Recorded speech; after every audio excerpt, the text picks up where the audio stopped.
أعوذ بالله من الشيطان الرجيم بسم الله الرحمن الرحيم الحمد لله رب العالمين والصلاة والسلام على رسول الله محمد وعلى آله وصحبه أجمعين. So inshallah we'll continue the second part of lesson 2. Now we had begun looking at some of the first phrases in Arabic and the two that we looked at was the adjectival phrase, the descriptive phrase, or al-Mawsuf wa Sifa. And then we looked at the prepositional phrase, jar wa majroor. And obviously to understand this, we had to look at the harful jar or prepositions.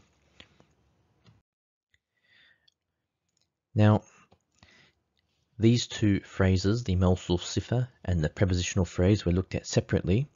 But now we're going to look at how we can actually put them together, combine them into one to make a full sentence. Because if you recall, the mawsuf sifa or the prepositional phrase, in fact any phrase in Arabic, by itself, standalone, would not be a full sentence. It makes up part of a complete sentence. So when we put them together, and we could have just as easily used any other phrases or any other even single words, kalima, together, we can actually make a full sentence. So here are two examples. Now if we look at this one here, we have a word here, al-qalamu, followed by a prepositional phrase. Now we've already looked at this. We already know that when we have a definite noun, like al-qalamu, followed by a prepositional phrase, like ala al-maktabi, we already know that this is a full nominal sentence. It means the pen is on the desk. And I'm pretty sure that we should be able to analyze each of these words and phrases by now. So just very quickly, this is definite because of alif lam and no tanween. And it's followed by ala, which is a harf jar, a preposition.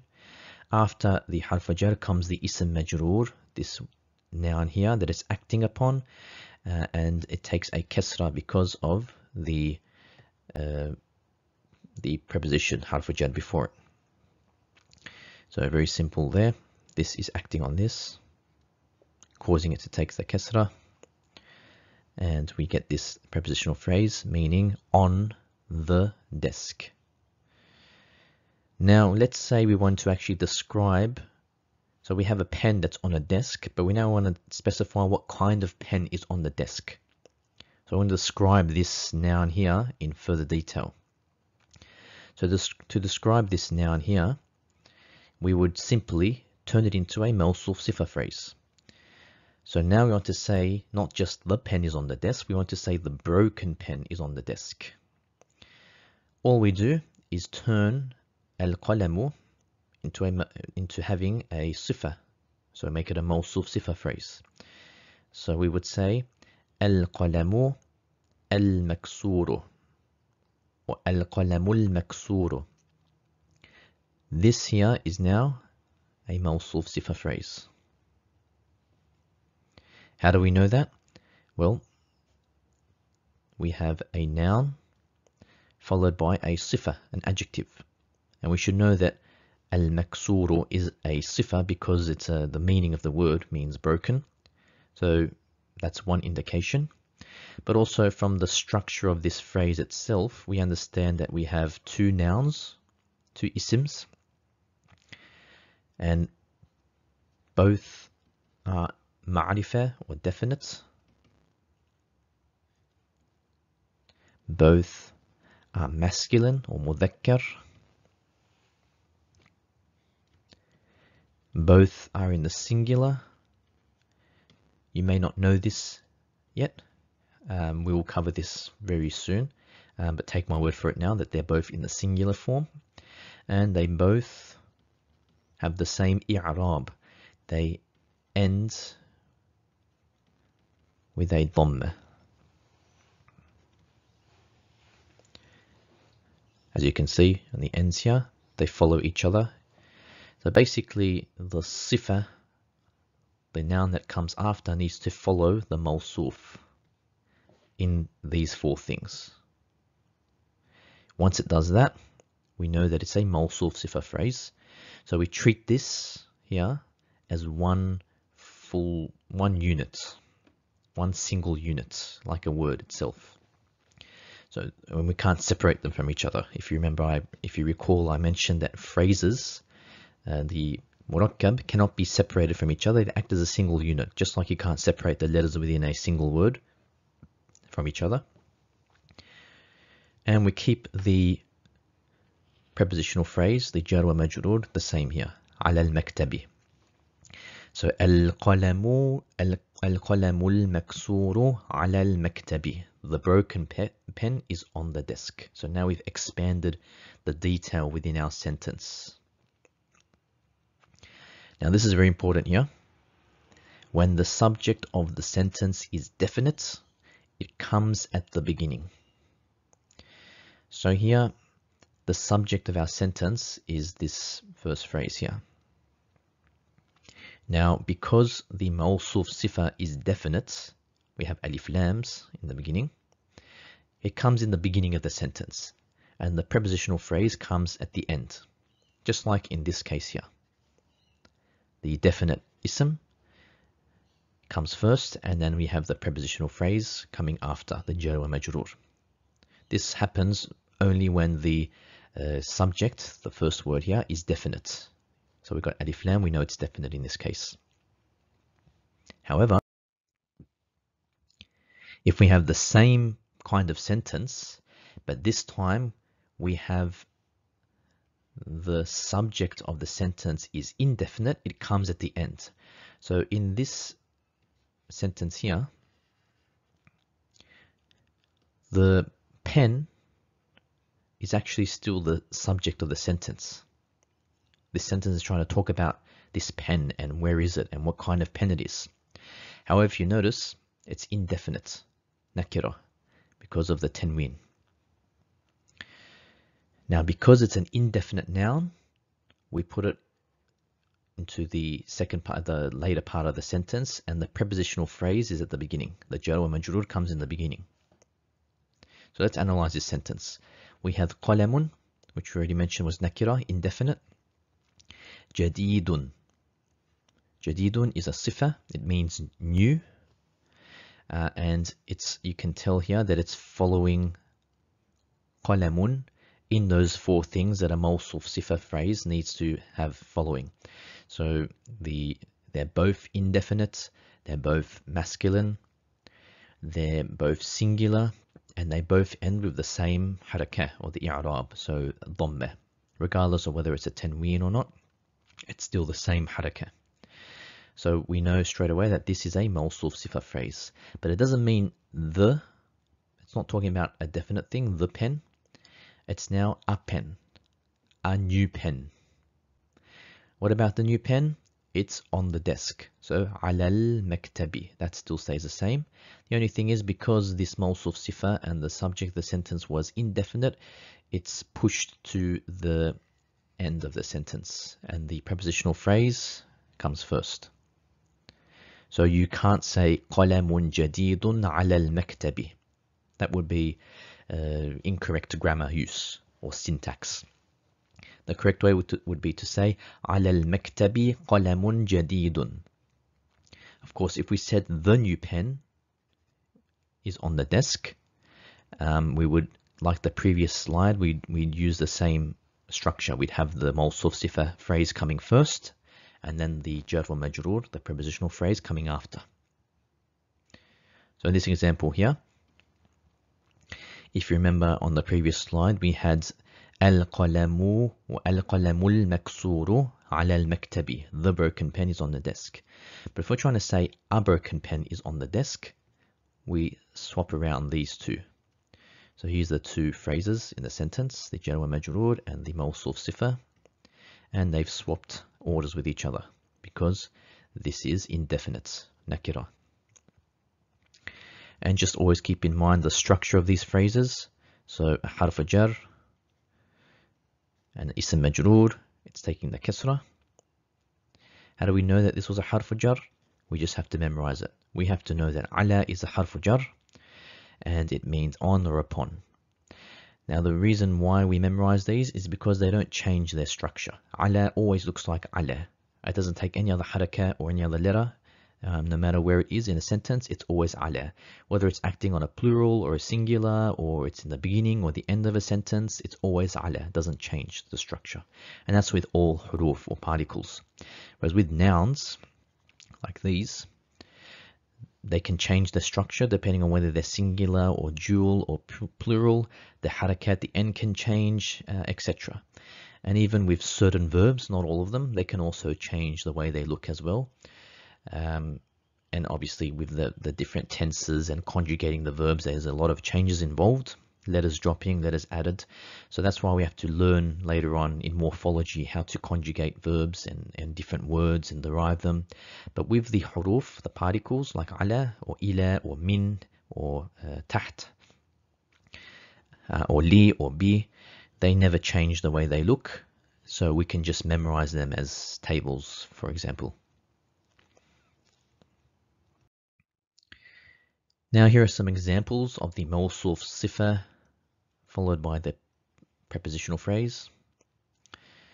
Here we have الرجل الأمين مع الولد. So 4 words here. First thing we need to do is separate the phrases. So we know that that is acting as one single unit as a Mawsuf Sifa phrase. And this here is acting as one single unit, a jar wa majroor or prepositional phrase. How do we know that? Well, we have an ism here. This one here. Followed by a sifa or an adjective, knowing by its meaning. Al-aminu means trustworthy. And they follow each other in those 4 things. What were those 4 things? The definiteness,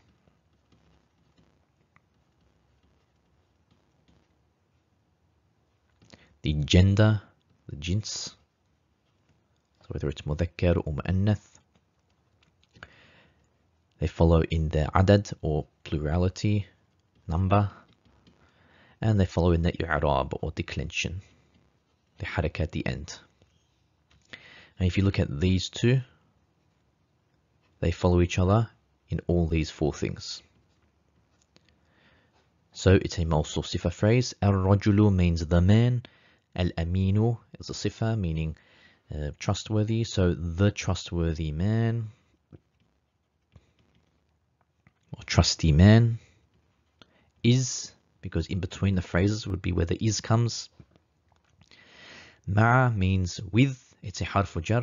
How do we know it's a harf jar? Because we've memorized it and we know it means with. Al-waladi, the boy. Not a boy, the boy. So ma'a has acted on al-waladi, made it take a kasra. So the trusty man is with the boy.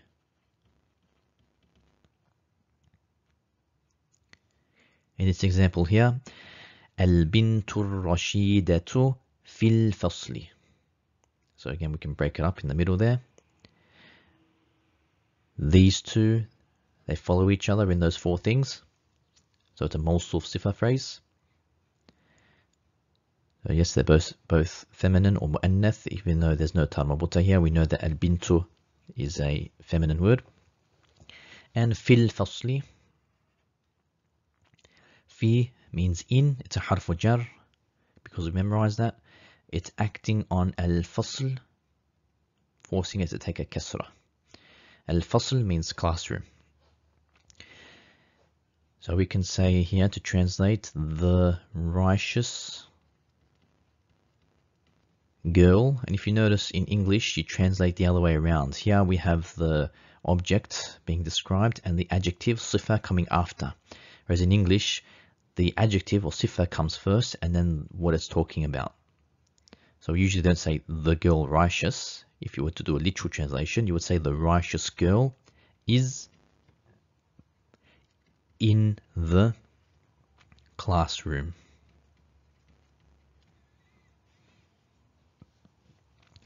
And just to perfect your translations, be careful with translating, for example, it's in the classroom, not a classroom.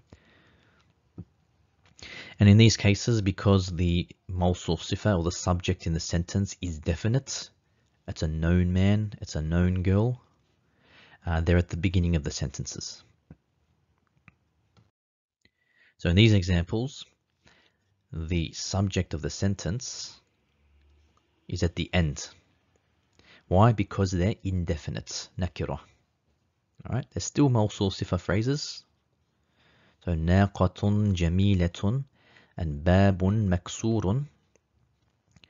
They are still Mawsuf Sifa phrases because they agree with each other in those four things, which by now we should know them off by heart very comfortably.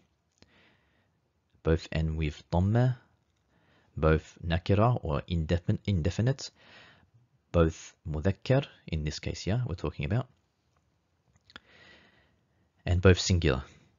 Babun is one door. Here's the prepositional phrase in the beginning. It's pushed to the beginning because the subject was indefinite. So fil bayti means in the house. So even though we have the subject added to the end, our translation, it's going to be a matter of preference. We could say in the house is a broken door.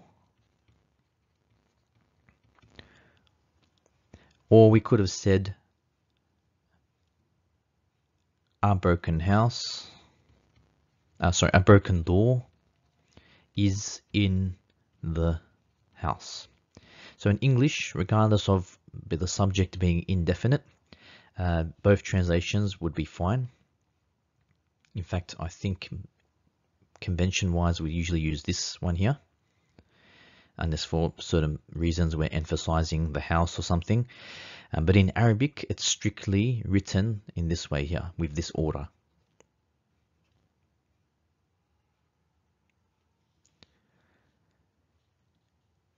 Same with this one here. Naqatun jamilatun. Jamilatun means beautiful. So a note on these, the sifa, same with this one here, maksurun. So maksurun as well. So jamilatun has two ways of being written. So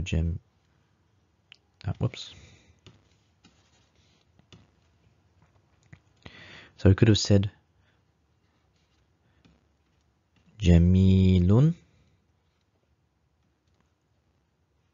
which means beautiful, and like in the sentence, jamilatun. All I've done here is add this ta marbuta. They both mean the exact same thing. They both mean beautiful. However, there's a masculine and a feminine form, mudhakkar mu'annath form, for every adjective.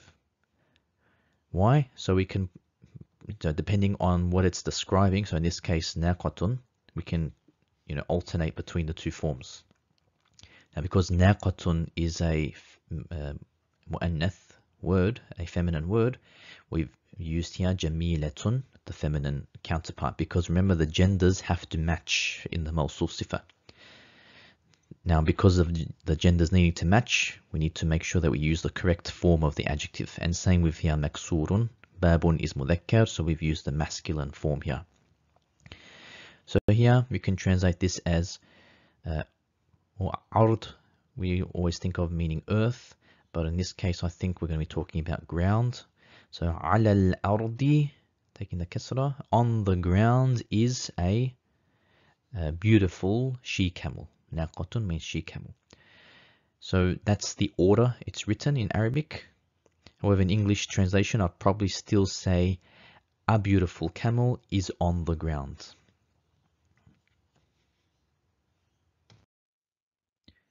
So here's an exercise for you to try.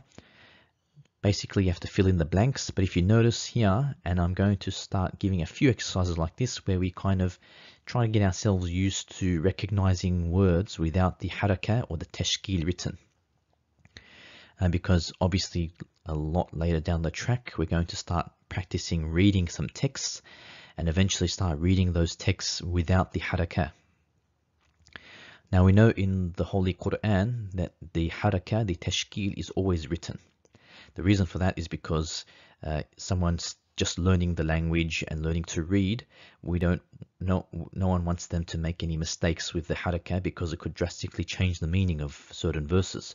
So it's always put there for everyone.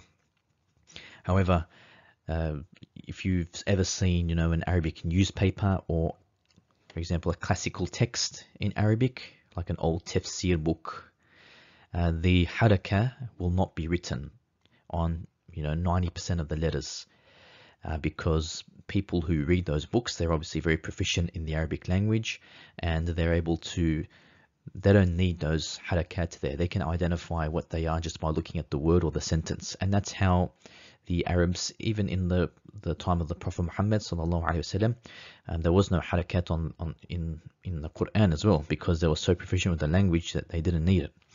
But obviously with the times now, people will need that, especially with the Quran. So we're going to start slowly trying to get used to not seeing those harakat, and you'll notice it might be a bit difficult at first, but as you see and are exposed to certain words more often, you'll be able to recognize what the harakat is. So basically with words, like for example here, al-qawmu, the word always has certain parts that don't change its harakah.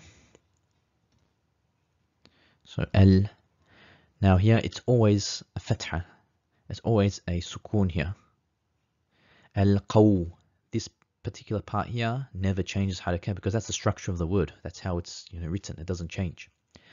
It's this last letter that changes. Remember we spoke about i'rab or declension. That's to do with the harakah of the last letter when it comes to singular nouns. So in this case, it could have been al-qawmu, al-qawmi, or al-qawma. So this is the part that we would know from grammar. It's grammar rules that would dictate which harakat takes. These harakat, we just know from the structure of the word. So as you see this word more, al-qawm, you will know that it's always a fatha and sukoon, and you won't even need it to be written anymore. If I write the word, we've seen this quite a few times already now, there. And because you've seen this ha followed by a dal and an alif, like a mad here, because we've seen this so often, I'm sure if we took off these two fathas, you would still know that it's ha there. And this is the kind of word that doesn't change its last case ending. It's always ha there. It's never ha di. And same with the particles. Ala is always ala. It's never ali or alu. And we know that, so if we took off this harakah here, we would know that it's still ala. With nouns, remember I mentioned that nouns can change the harakah at the end. That's the one where we have to know the grammar to determine what's the harakah at the end. So try these examples here. We have to basically fill in a suitable word to complete the sentence. And then you can pause the video and then unpause it and see your answers compared to mine. So in these examples, we're looking to fill in suitable huruf or huruf al-jar in particular, to be specific. We want to find a harf al-jar in each case that fits into the meaning here. But first, let's also fill the harakah. So al-qawm, we already know that this should be starting with an alif, al-qawm. Now, because it's the first word in the beginning of the sentence, so it's subject, by default, we know it takes a dhamma, al-qawmu. Now, remember I said that words by default take the dhamma unless indicated otherwise. So there's nothing before this word to act on it. So there's no reason for it to take any other harakah. That's why we put the dhamma. Something, this word here, now I think you should recognize this as qaryah, village. So al-qawmu means the people or the tribe, like a qawm. So qaryah is village. So we know that these first few letters, qar, and then it's a fatha, That doesn't change. It's just this last letter that can change. Could be fatha, kasra, dhamma. And in this case, it's going to be a tanween as well, because we can see no alif lam. So it's going to be indefinite. So whatever harakah we decide by grammar that we have to put, it needs to be in a tanween form. So there's going to be a harf jar here.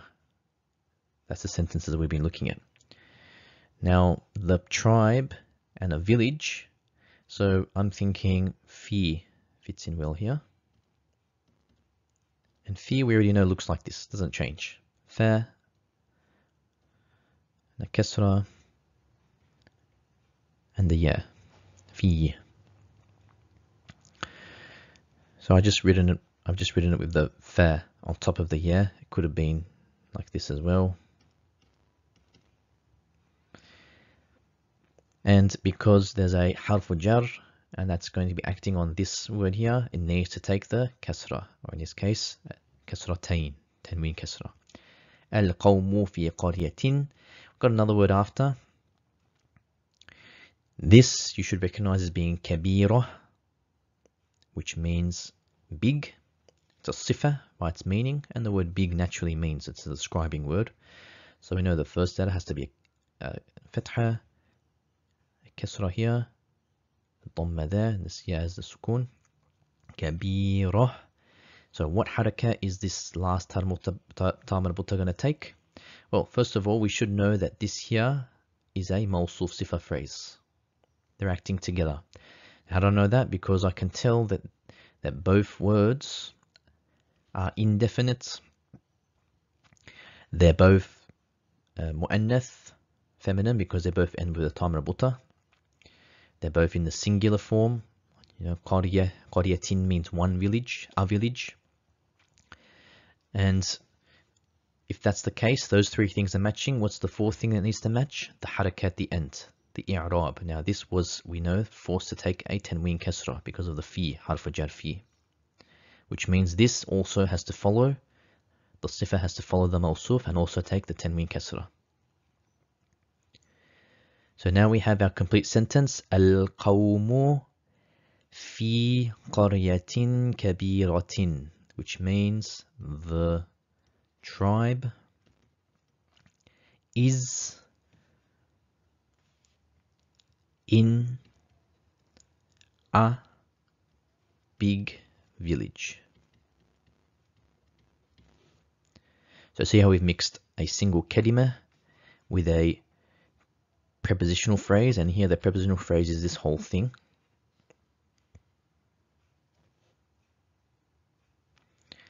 And there's a Mawsuf Sifa phrase here as well.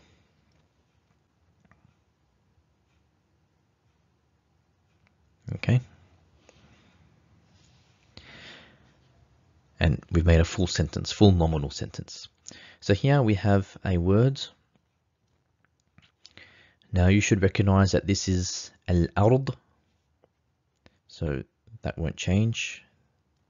Now I didn't put the harakah on the hamza al-wasl because in all likelihood we've got a alif lam, the lam muta'arif, not at the beginning of the word. So in all likelihood we're going to be skipping this hamza al-wasl, going straight to the lam. And if your tajweed is strong, you'll know that this is a moon letter, the hamza, so we have to have the sukun on the lam. So you should know that the hamza takes a fatha, Rai takes a sukun. Now the last letter, the dal, I'm going to leave the harakah because that's going to be determined whether it's a fatha, kasra, dhamma by whatever comes over here. Just trying to fill in whatever we know now. So this, you should recognize the word bint. So kasra, sukun. Leave the last harakah. We should know that this is amina. So a fatha, kasra, sukun, and a fatha. So let's first fill in the word here. So something, the earth, girl, trustworthy. So we obviously need to put a harf jar here. Seems like we're trying to look at a girl that's sitting on the ground. So I would say على الأرض. على الأرض, which is a prepositional phrase, a jar wa majroor, because we have a harf jar followed by ism majroor, which has now been forced to take the kasra. So now I can determine what the haraka is on the last letter. And then here, we're obviously trying to put a Mawsuf Sifa phrase. Now this is the subject of the sentence. None of these words here, على الأرض, they're not going to be acting on this part of the sentence. So by default, we take a tanween dhamma, bintun aminatun. Now because of the sifa that follows the Mawsuf, it needs to follow in its gender, its single, its number, its declension, etc. So because this is bintun, this needs to also be tun at the end, tanween dhamma, follow in the same state. And you can see they're matching those four things. So this is a Mawsuf Sifa phrase meaning a trustworthy girl. So our translation here would be literally going with the word order. On the ground is a righteous girl, but I would probably say a righteous girl. Swap around the translation. Is on the ground. I mentioned before not to be careful with putting the word sitting. I know it's tempting to say a righteous girl is sitting on the ground because you fill in the gaps with your own minds, but in reality, the word sitting, the verb for sitting, is not present in this sentence. So be careful with those kind of things. And also remember that because the subject here, bintun aminatun, is indefinite, nakira, it's being placed on the latter part of the sentence. The prepositional phrase has been put in the beginning. Now, just a quick note, if I were to put here the sentence like this,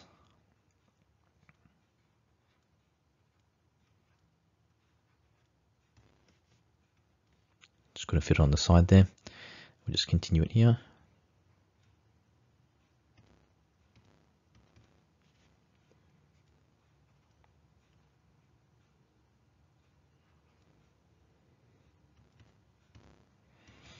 So if you were to see this exactly like this, with no harakat, we should not only be able to recognize what these words are, so ala, al-ard, bint, amina, we shouldn't just be able to recognize that, we should also be able to fill in the harakat, the last words. We should be able to know that it's ala al-ardi bintun aminatun, even though it's not there, just from our knowledge of grammar and our knowledge of those particular words, their structure.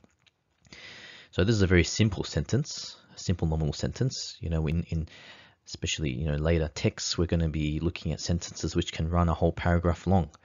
And, you know, all these different phrases and grammatical concepts in there, and not everything is neatly structured in its order like this sentence here. So we're going to be, you know, we need to have a deeper level of grammatical understanding to be able to fill in those gaps. But the concept is still the same.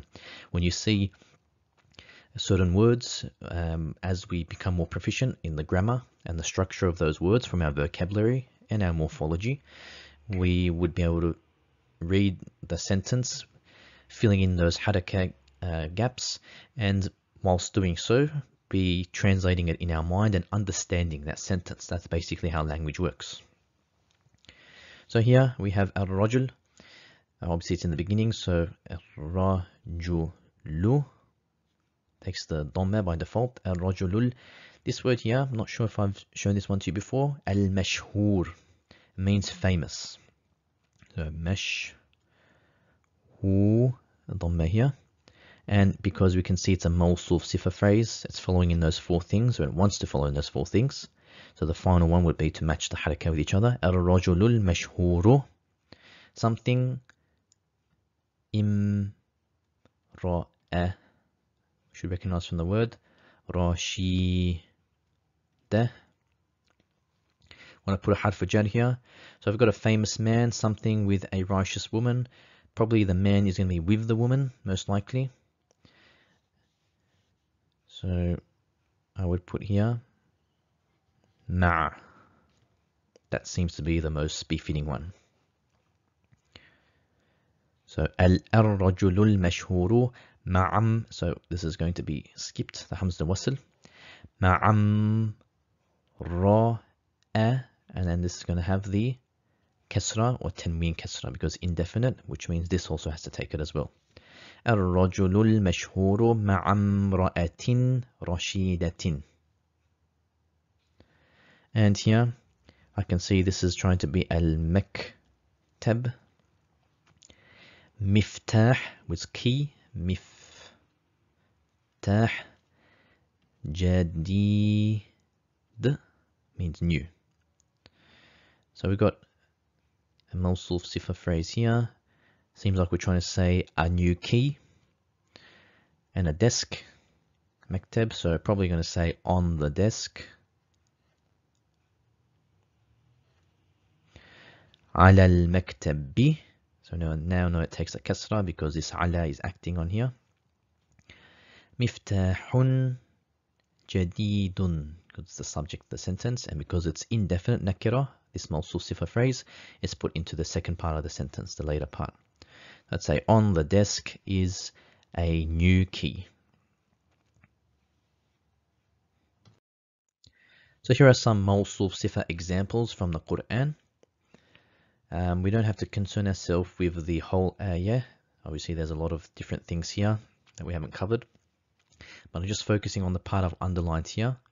So al-kitabil mubini. So this is a Mawsuf Sifa phrase.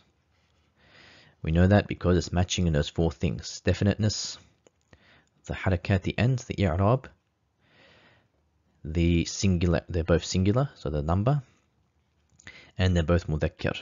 Al-kitab is mudhakkar, masculine, so this one here, the sifa, has to follow in the same gender. So there are obviously different reasons why a word will take a kasra, just like there are different reasons why it'll take a dhamma or a fatha, and we're going to cover them all, inshallah. So with the kasra,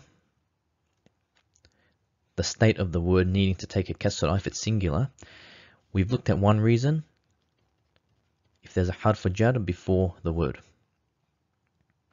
And very important, before. The harf jar has to act on the word that comes after it. It can't act on a word that's before it or much later down the sentence. It's always on the word that's directly after. But here we can see this takes a kasra, al-kitabi, but there's not a harf jar before. We have ayatu. That's definitely not a harf jar. It's a ism, and we've memorized the huruf al-jar, so we should know straight away. That's because there are two, and only two reasons why a word, a singular noun like this, will need to take a kasra. So one of them was harf jar, and that's not the case here. There's one more reason, and I'm not going to explain that because it's part of to do with another phrase we're going to follow, we're going to learn about, and we're going to cover that very soon. So the good news is that this singular noun's taking a kasra. There's only two reasons. Harf jar was one of them, and this particular case is the other reason.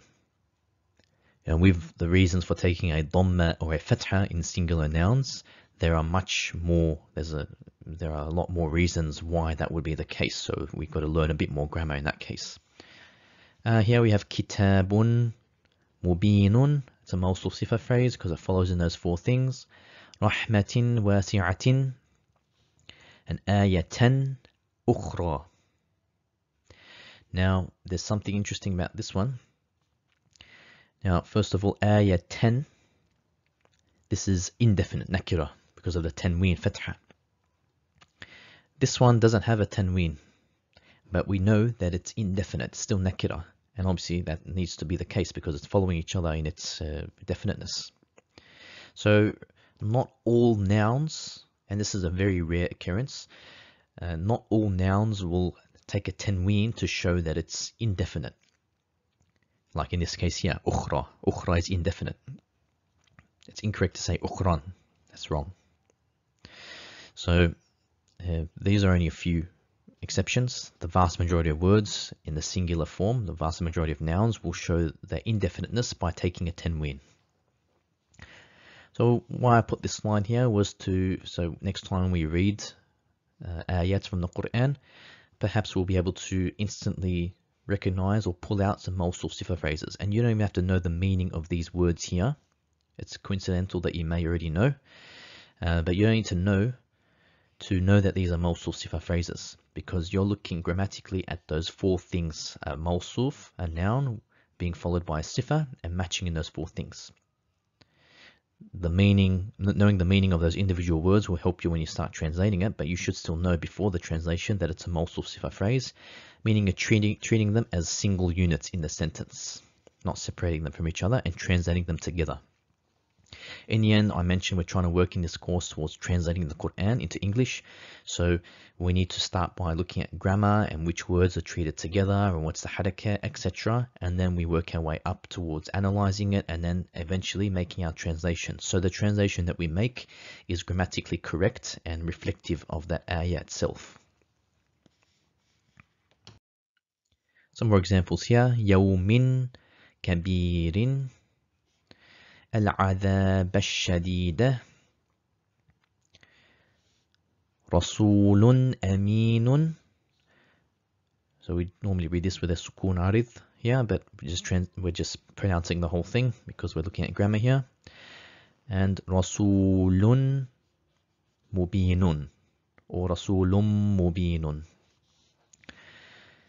So even though with tajweed we would do idgham and join these, it's still actually a tanween.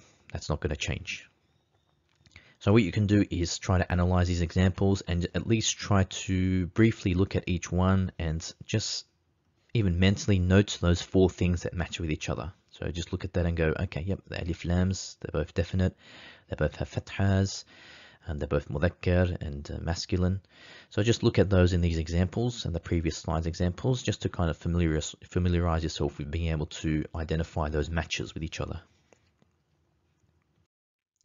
So now this is the first lesson where I'm going to start giving a vocabulary list, and pretty much virtually from every lesson now on, at least for the next few months, we'll be having a vocabulary list at the end.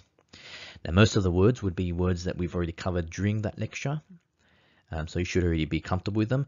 Other words haven't been mentioned specifically in the lecture, so we're going to have to memorize them, and they are all Quranic words. So any vocabulary list or word that I give, in 99% of the cases, they're going to be words directly from the Quran. Now, we're only looking at the ism category at the moment, so no verbs.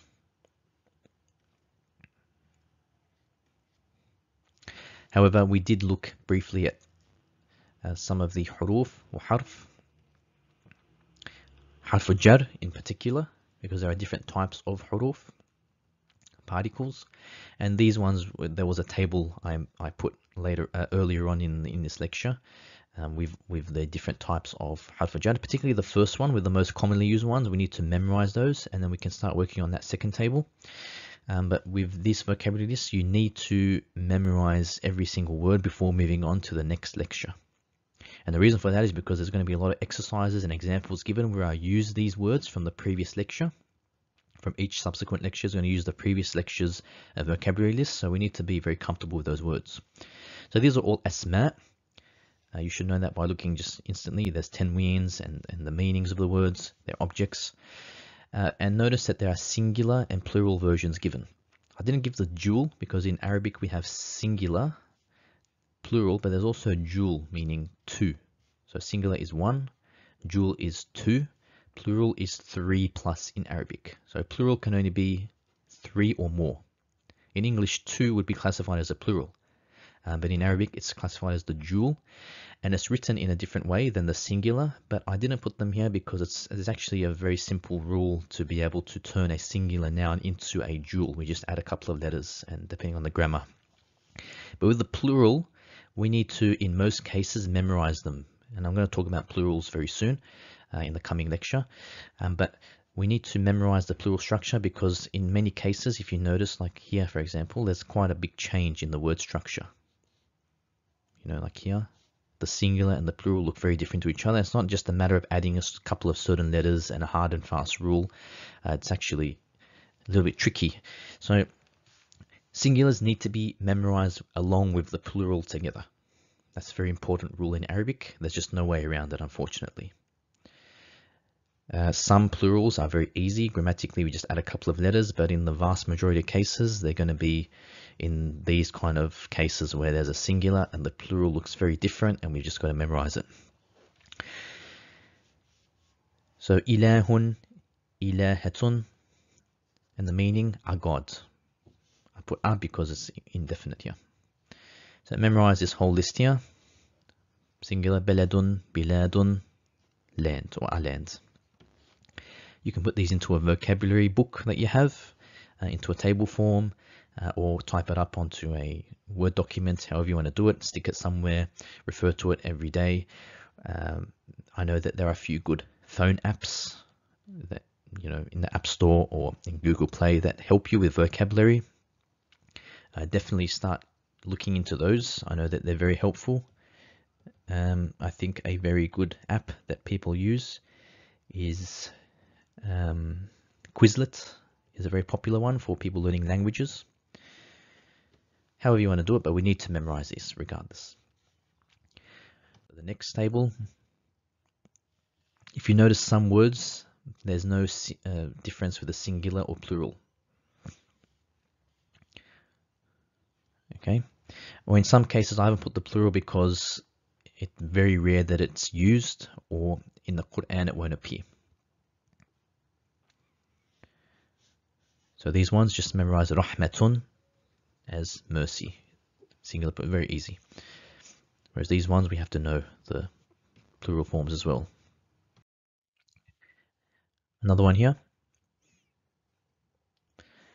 I know that ardun, I can tell you, has a plural form, but it's, you know, very rarely used. And in the Qur'an, pretty sure it only appears in the singular form. So there's not really any need to learn it. I mean, you can look it up and learn it, and later on we'll learn how to use the dictionaries in Arabic, the lexicons. But for now, ardun is sufficient. Another list. And some of these we already looked at. Kabirun, we already learnt, means big. So we used it a couple of times in some sentences. And these are adjectives, so they are very useful when you're adding meaning or extra detail to your nominal sentences. Another one here. There's going to be quite a few words to memorize in the beginning, and that'll become less and less until eventually I stop putting vocabulary lists, because we're going to be reading text and doing a lot of long examples where you're going to be learning vocabulary from that text, which is much more effective anyway.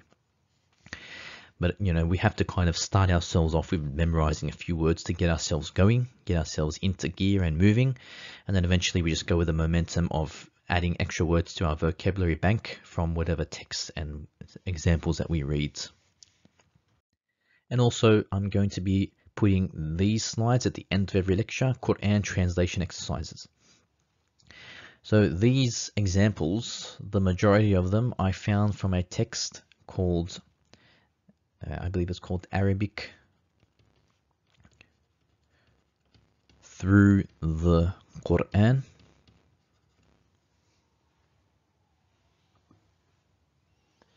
And it was written by a gentleman, I believe by the name of Alan Jones. It's a green little paperback book. This is a very good book. Very good in terms of it only utilizes the Qur'an to teach Arabic. So any examples or grammatical concepts that are explained or rules, they're explained in the lens of the Qur'an. Other more thick and in-depth grammar textbooks will obviously use other examples, and that's necessary sometimes to understand the language. But this is a very simple book in terms of it only works through the Qur'an. It's broken up into a few dozen lessons and very brief lessons. And at the end of each lesson, the author has provided these examples directly from the Qur'an. So he references the ayah and then he gives a little example. I have identified a couple of little, I guess, errors, maybe, you know, due to maybe mistakes from the author, unintentional, a few little things, and even some of the ayat I've noticed the haraka is different than what's in the ayat itself. But look, in the end, the purpose here is to look at a grammatical concept using examples from the Quran so that we can become more familiar with the text itself, the Book of Allah, and be able to eventually work towards translating it. So I would recommend that you definitely purchase this book. I'm going to be providing Quran translation exercises at the end of every lecture using the examples, most of them from that book itself. So what I want you to do is actually write, so step one. So we should have a couple of exercise books. Our first exercise book should just be a grammar book with our grammar notes, our revision notes, our summary notes from each lecture. And then a second exercise book. You can have one book for this where it's your exercises. So doing these exercises that I provide every lecture, as well as other exercises that I'm providing throughout the lectures, if you notice those ones, it would be great to do that. But also to add your vocab at the end of that book, maybe towards the back of that book. You can split it into 2 books, this one, have 3 exercise books, or you can do it into 1, but however you want to do it. And in that book is where you would write down these examples in the Arabic. So we put lesson 2 and then write these examples down and then write the translation next to it. Don't need to analyze the grammar. We do that during the lectures. Just translation, because in the end we're working towards being able to translate the Quran. So we're starting small by translating small phrases, but I want you to do these. And I will provide the answers for this along with the video. I'll attach a document with the answers, or if you have this book, you can actually look up the answers from there. Even though I wasn't happy with some of the answers the author had written, I don't believe the author is from the Muslim faith. That could be a part to play in that. But I will provide my own translations of these, and obviously these examples are going to get a lot more elaborate. A lot later down the track, we're going to have long ayahs that we need to translate. But we're starting small now. So these are all Mawsuf Sifa phrases, if you've noticed already. They're matching those 4 things. We should know most of these words. I've put the ones we don't know in the vocab list. Let's try translating them, inshallah. Got this example here. So write these down.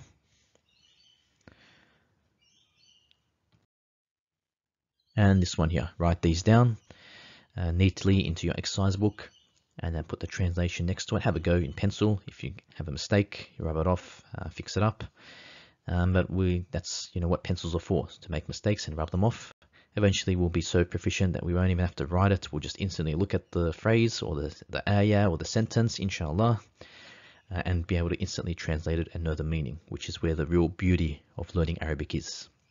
So that brings us to the end of lesson 2. Go through your exercises, go through your vocab, go through the grammatical concepts, obviously, that we looked at, and revise everything that you've learnt.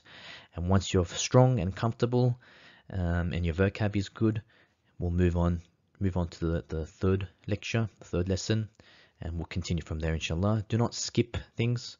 Do not think, I'm a bit weak in this thing I'm, for example, weak with my particles, huruf al-jar, but I'm going to ignore it and move on. Or I'm a little bit weak with my 4 things that match in a Mawsuf Sifa phrase. I'm okay, but I'm a little bit weak. Don't leave it. Don't say, I'll get back to it later and I'll move on, because everything follows each other in Arabic. In any language, you need to learn something before you move on to the next thing, because they all link with each other. And if you keep doing it too often, you'll eventually see all these gaps in your knowledge, and it'll make it very difficult for you to use that language. So learn your vocab, memorize it strong and well, take that extra time, and then move on, and you'll definitely thank me for it later. So that's the end of this lecture. Look forward to seeing you in the next one. Assalamu alaikum wa rahmatullahi wa barakatuh.